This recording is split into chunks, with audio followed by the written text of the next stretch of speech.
It is now my pleasure to introduce our final presenter on the survivorship panel, Zali'O'Dea. Zali is here with us from Australia. She has her 10-year-old daughter with her who's enjoying the Child Life program downstairs. And Zali is going to be speaking about something many people in this room have been through, and that is grief after eye loss. So, ladies and gentlemen, please welcome Zali. Hi, everyone. I just would like to introduce myself.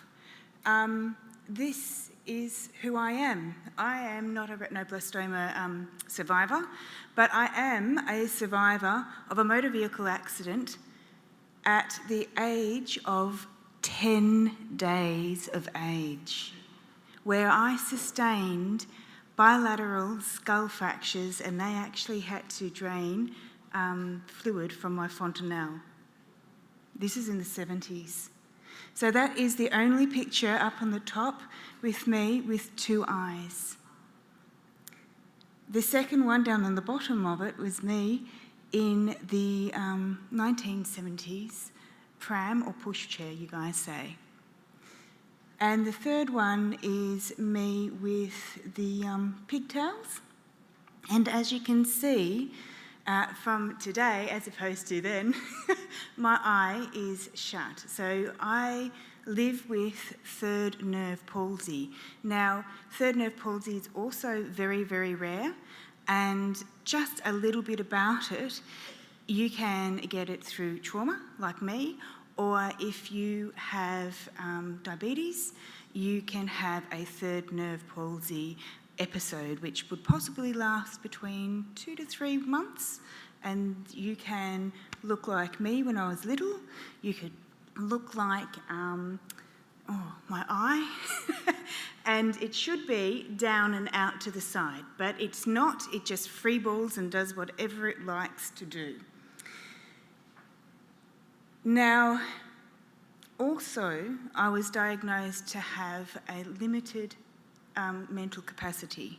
I wasn't supposed to get past year 10 or at 15 years of age. And do you know what I was doing when I was 15 years of age? I was an exchange student to Denmark. Så jeg taler dansk.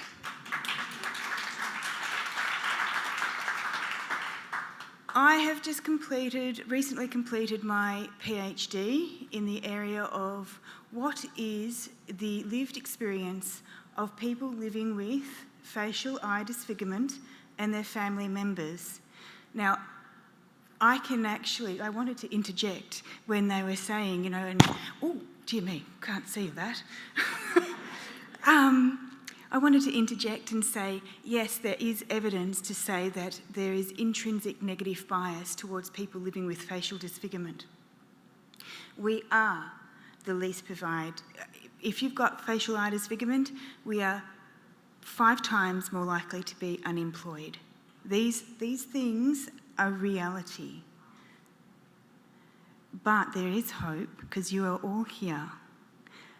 There is some eye loss misconceptions, and you've probably read my slide already.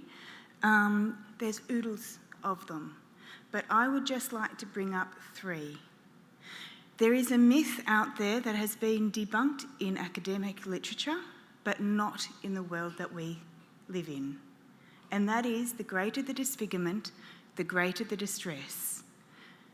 That is where people go, it's just an eye.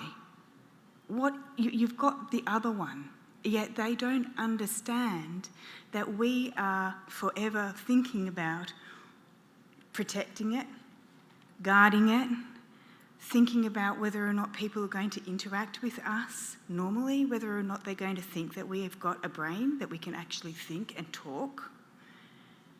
And also we have a tendency to also minimise our own experiences, because society puts on us that it is just an eye.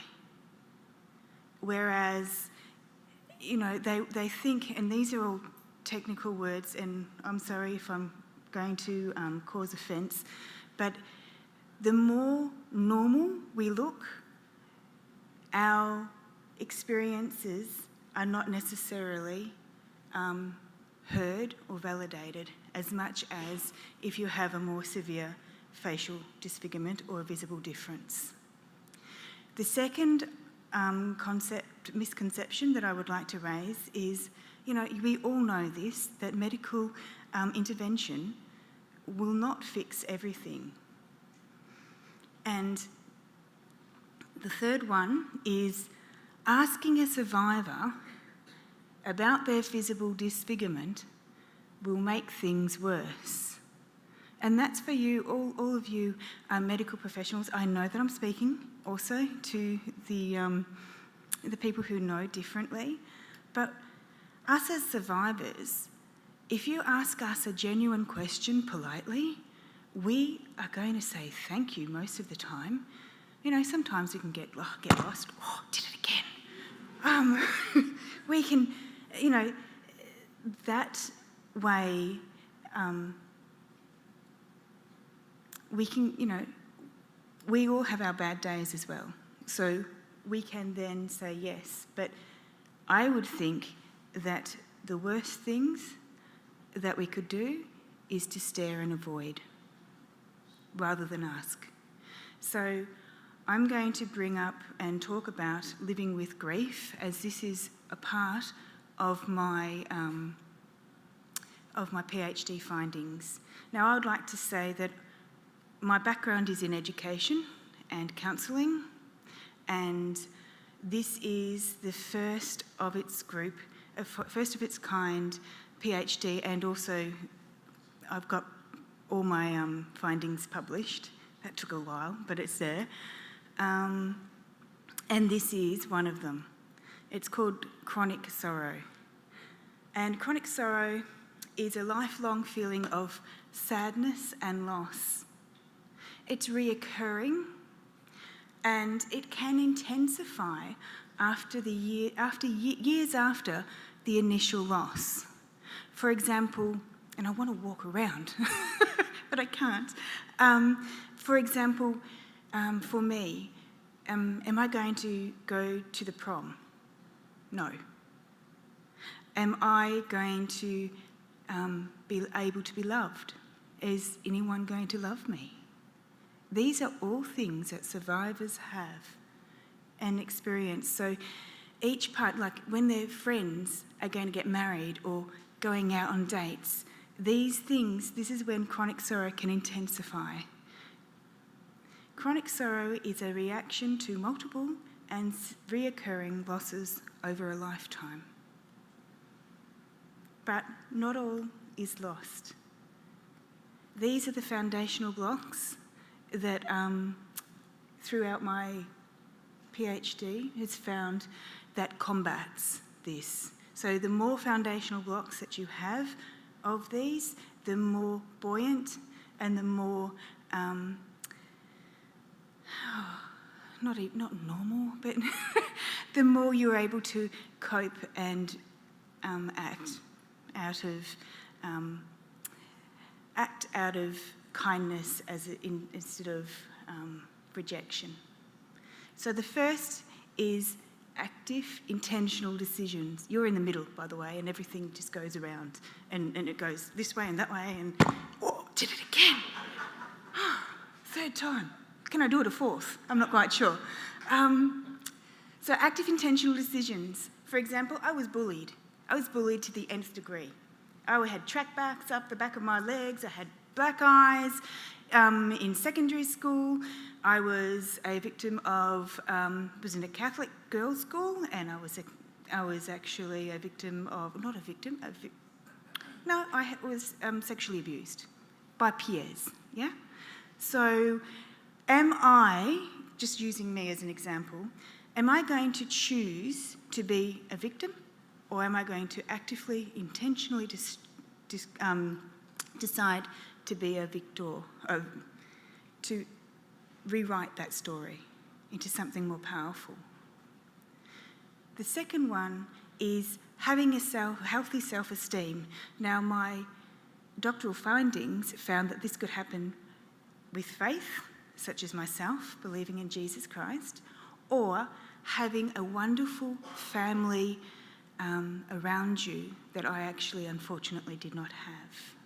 So it had to come through my faith. But if you have a family and a value-based system, that can be producing healthy self-esteem. The next one is forgiveness. Now, hands up if you've heard forgive and forget. I have.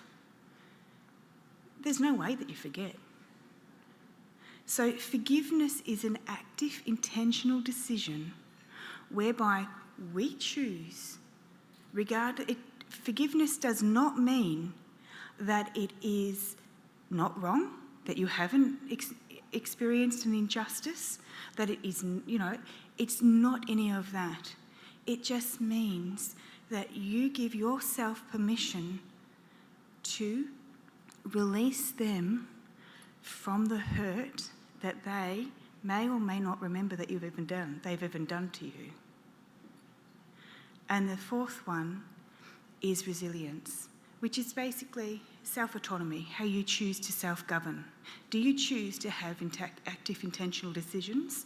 Do you choose to make good choices about the crap experiences that we all have sometimes? Do you choose to reframe them? Or how else do you choose to do things? My takeaway messages is grief is often ongoing. We have to acknowledge that grief and sorrow is a real thing that we deal with on a daily basis, or if not a weekly basis. Hands up here who goes to the supermarket and gets that stare. Hands up if you're a mother or a father that have had the stares. Yeah? Yeah. Same with me. I've got a 10-year-old now, and she's getting the stares. In another few years, she's going to be getting, so how are you, Zali? And then looking at my child to actually have her answer for me. Find and build community of support.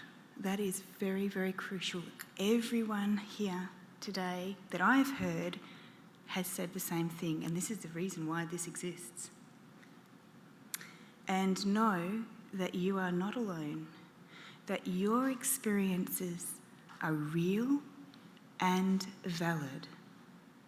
And not only that, they are deserving of being understood and respected by everyone. Thank you. You can connect with us.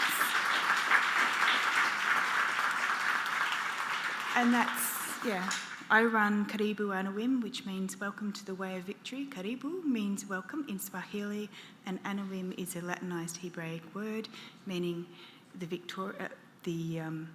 downtrodden and outcast of society, or the victorious. So it's welcome to the way of victory, and we provide counselling and professional development. Thank you.